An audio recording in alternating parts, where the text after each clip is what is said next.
the first time I had my head sort of blown clean away in the theatre was a production by Richard Eyre of John Gabriel Borkman, the Ibsen play, with Paul Schofield and Vanessa Redgrave and Eileen Atkins. And I remember I was taken to see it by an English teacher, and it was at the Littleton Theatre at the National in London. And in the interval, there were a couple of us there, and he called us aside and he said, "You never saw Olivier, you never saw Gielgud, you never saw Richardson. You are watching Paul Schofield, one of the greatest actors of all time, in what will be his last performance. Treasure it."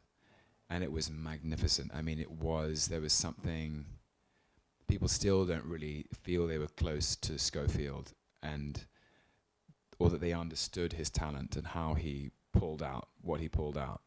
But I was aware I was in the presence of greatness, and it was a film about a family in pain. And Vanessa Redgrave was so good, and Eileen Atkins as well. And that was one of those life-changing moments where I felt the power of dramatic storytelling to unite a group of strangers. Yeah. You know, I was in the National Theatre with all these grown-ups, and it seemed that when we sat down at 7:30 like a social occasion, and by 10:30 we all left bonded by a common experience. And I really understood the sort of the power that theatre and cinema can have.